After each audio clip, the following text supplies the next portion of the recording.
Hello students, JEE mains और advance की तैयारी करने वाले बच्चों के लिए रोटेशन टॉपिक में सबसे इंपॉर्टेंट जो कॉन्सेप्ट होता है वो होता है टॉर्क का।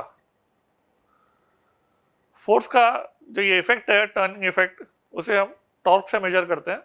एरोडो में उसके लिए वर्ड जो यूज किया गया है वो मोमेंट यूज किया गया है, मोमेंट ऑफ फोर्स। तो सबसे पहले आपको ये बेसिक जो क्वांटिटी है टॉर्क की, टॉर्क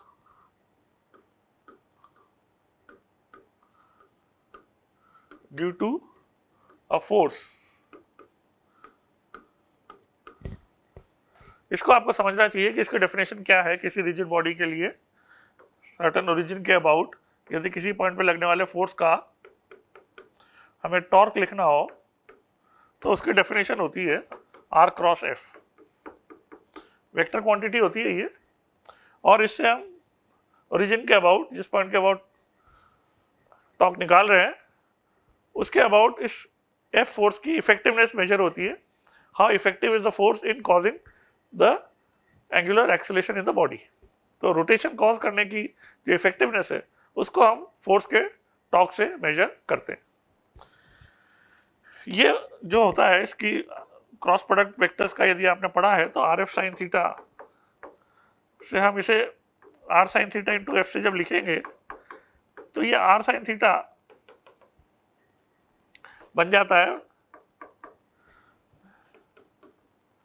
परपेंडिकुलर डिस्टेंस इस लाइन ऑफ फोर्स की ओरिजिन से।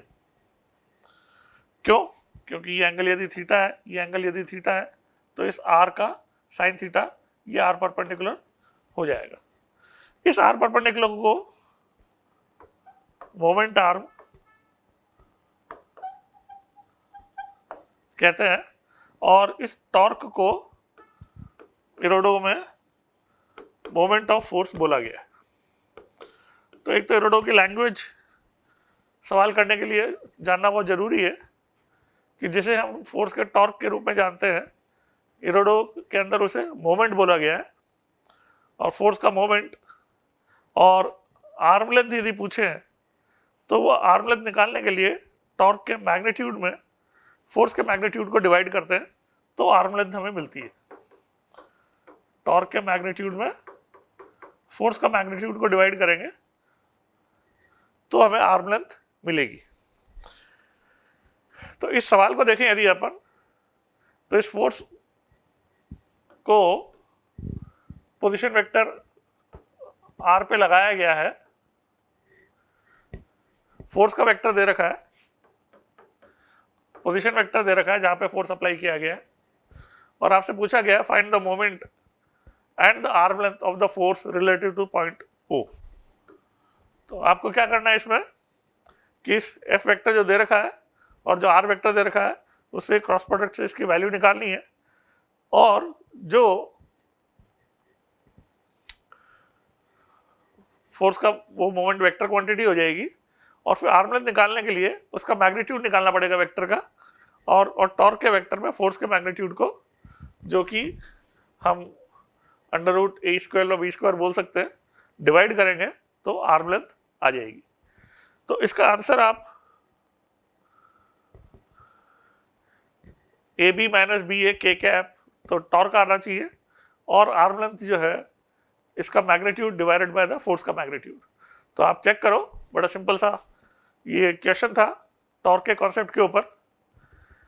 इसी से साथ इसका नेक्स्ट क्वेश्चन जो है उसको भी देखें हम।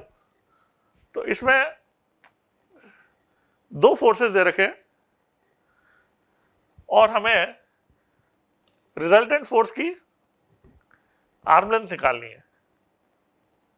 तो क्या करना चाहिए इसमें, हमें दोनों फोर्सेस का टॉर्क निकालकर उनका वेक्टर सम करना चाहिए और दोनों फोर्सेस का रिजल्टेंट का मैग्नीट्यूड निकालना चाहिए। तो आप पहले F1 का टॉर्क निकालो,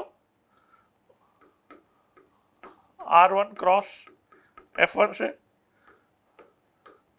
फिर F2 का टॉर्क निकालो R2 क्रॉस F2 से, और फिर दोनों का वेक्टर सम करो। ऐसे ही आपको जो F1 F2 दे रखा है तो फोर्स का भी वेक्टर सम करो। तो जब आप टॉर्क के मैग्नीट्यूड से फोर्स के मैग्नीट्यूड को डिवाइड करोगे तो क्या आ जाएगी, आर्म लेंथ एल आ जाएगी। तो ये मैंने आपको कॉन्सेप्ट बताया। इस क्वेश्चन को लेकर आप इसका आंसर ये आता है क्या, ये आप चेक करो। और इन दो क्वेश्चन से, बड़े सिंपल से क्वेश्चन है, आपको फोर्स का टॉर्क कैसे निकालते हैं उसका एक बेसिक आइडिया होगा। और इसके बाद नेक्स्ट वीडियो में मैं इसी टॉर्क पे एक और सवाल 237 जो एरोडो में दे रखा है वो आपके लिए करके बताऊंगा। फिलहाल 235 और 236 एरोडो के दो सवाल जो है, जो टॉर्क के बेसिक्स के ऊपर है, वो आप ट्राई करो और चेक करो आप इसका आंसर ऑब्टेन कर पाते हो क्या। Thank you.